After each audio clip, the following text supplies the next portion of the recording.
bienvenue dans ce deuxième épisode d'Inbox. Je suis ravie de vous retrouver pour l'épisode 2. Premièrement, vous étiez 102 personnes à mes côtés et je vous remercie. Vous avez été nombreux à me partager vos impressions et parmi elles, j'ai noté le retour d'un auditeur et je cite, de notre côté aussi, c'était un casse-tête entre diverses pressions, opinions biaisées et pseudo-compétition. Clairement, on aurait pu approfondir le sujet encore plus si on avait eu l'occasion. Si cet épisode vous a plu, partagez-le autour de vous, faites-en un sujet de débat et surtout n'hésitez pas à me faire vos retours. C'est aussi ça l'essence d'Inbox, du vrai, du vécu et du partage. On me l'a aussi fait remarquer, je ne me suis pas encore présentée. Mais ne vous inquiétez pas, au fil des épisodes, vous apprendrez à me connaître, à connaître la personne que je suis. Appelez-moi Mimo, je suis tel un livre ouvert, aucune façade, je vous parle de mes joies, de mes doutes, de mes réussites et de mes échecs. Alors, let's go. Aujourd'hui, pour cet épisode, on parlera de ma quête du Saint Graal, qu'est le CDI. Du coup, je le dis d'ores et déjà, je suis au chômage. C'est un sujet intéressant parce que je ne suis pas la seule en recherche de nouvelles opportunités. Dit comme ça, de façon corporate, ça sonne bien. Dans ma quête de nouvelles opportunités, j'en viens à me poser certaines questions. Est-ce que j'ai fait les bons choix professionnels? Est-ce que mes choix d'hier, à savoir ma filière, me rapprochent de mes objectifs? C'est un peu comme une relation amoureuse. C'est souvent quand ça va mal qu'on remet tout en question. Et là, ma relation avec mon portefeuille n'est pas au beau fixe. Mais réellement, est-ce qu'il s'agit seulement d'argent? Quelle est ma conception du CDI? Quelle est la vôtre aussi d'ailleurs? Pour moi, le CDI représente la stabilité. Pour un entrepreneur, ce serait sûrement un chiffre d'affaires stable ou l'atteinte d'un chiffre d'affaires sur 6 ou 7 chiffres. Pour un artiste, ce serait peut-être la reconnaissance de son art, c'est-à-dire devenir une référence dans son domaine. En tout cas, chacun a sa propre version du Saint Graal. Le CDI est souvent perçu comme l'objectif ultime, une suite logique des événements quand on est jeune diplômé. D'un autre côté, je ne pense pas qu'un jeune talent, tout juste diplômé, envisage l'option du chômage à la sortie de l'école.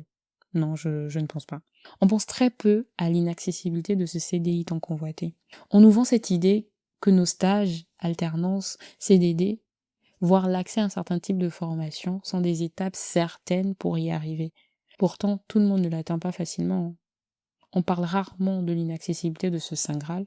Peut-être que quelque part, on en a conscience au fond, dans un coin de notre tête. Mais pourquoi ne pas le dire à haute voix? Pourquoi ne pas l'envisager même? Peut-être par peur de se décourager ou de se confronter à la réalité.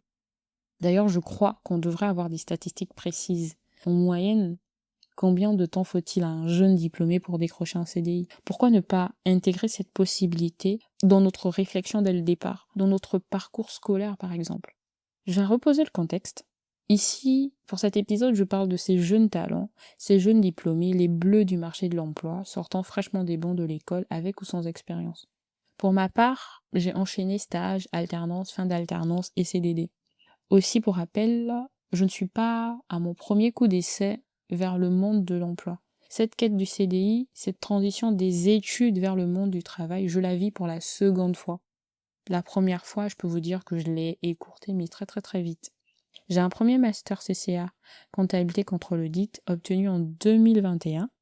Puis, en 2023, j'ai repris des études pour un master spécialisé en audit et système d'information.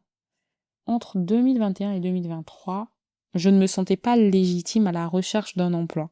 Je me demandais à chaque fois qu'est-ce que j'ai à offrir, qu'est-ce que je sais faire. J'ai eu que des stages plus ou moins ratés en comptabilité. Pourquoi un employeur voudrait me prendre avec ce parcours-là? Et autour de moi, mon entourage n'arrêtait pas de me rassurer en me disant « T'inquiète, avec ton parcours, tu vas vite trouver du travail, c'est tout de même toi. » Et là, je peux vous dire que je perdais encore plus pied quand ils me disaient ça. Je ne ressentais pas cette assurance. Il y avait une inadéquation entre ce qu'ils pensaient de moi et ce que moi je pensais de moi. Et ça s'est ressenti lors d'un entretien. Pour vous dire, un jour, une amie m'a coopté pour un entretien dans sa boîte, mais j'étais tellement vide que j'avais du mal à répondre aux questions les plus simples. Où vous voyez-vous dans 5 ans? Et là, j'ai eu un blanc. Et je finis par répondre, je ne sais pas. J'étais là, face à ces deux recruteurs, mais vraiment, ça se voyait sur mon visage que j'étais vide.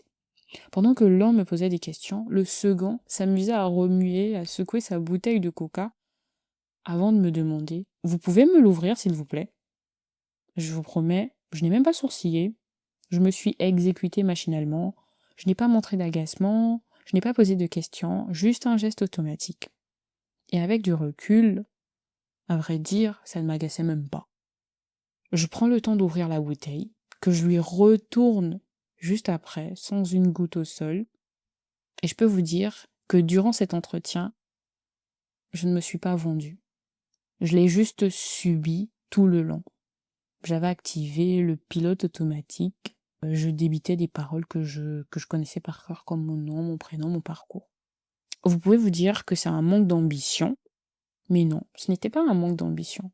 Pour vous dire, je viens de loin. Quand je dis de loin, c'est mon parcours et tout ce que j'ai eu à affronter.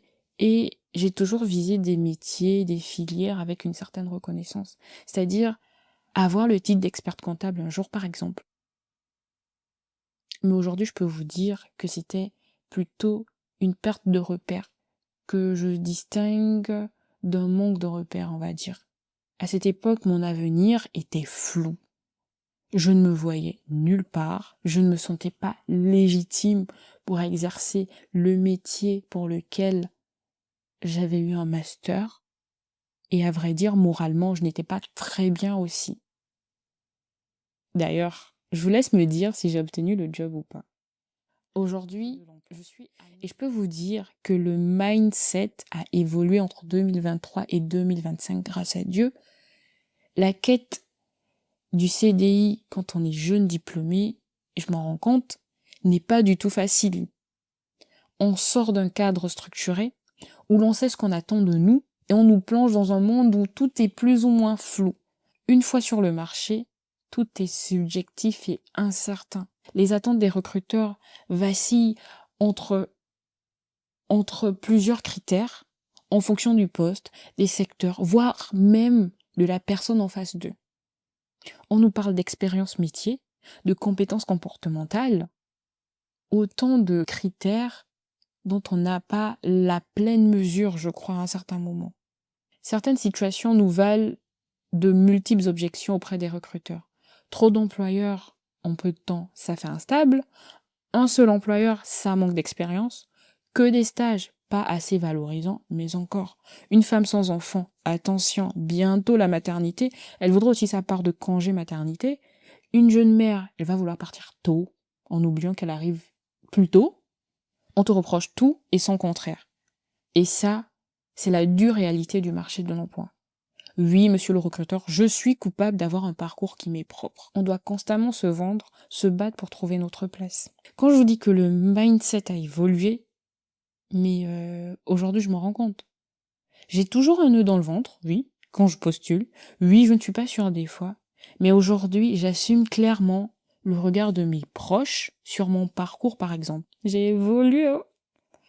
Quand tu as ces personnes qui portent ton parcours sur leurs épaules avec tellement d'amour, c'est incroyable. J'ai cet ami B qui m'a appelé un jour en me disant qu'il est fier de moi.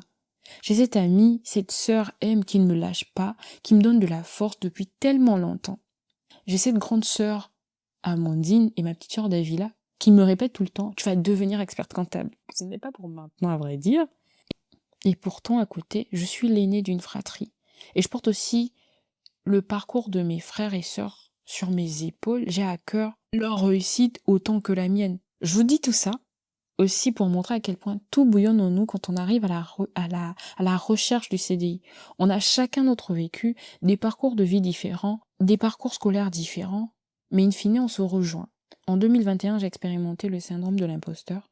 Aujourd'hui, j'expérimente l'excitation, la peur et tant d'autres émotions qui, ma foi, sont totalement légitimes.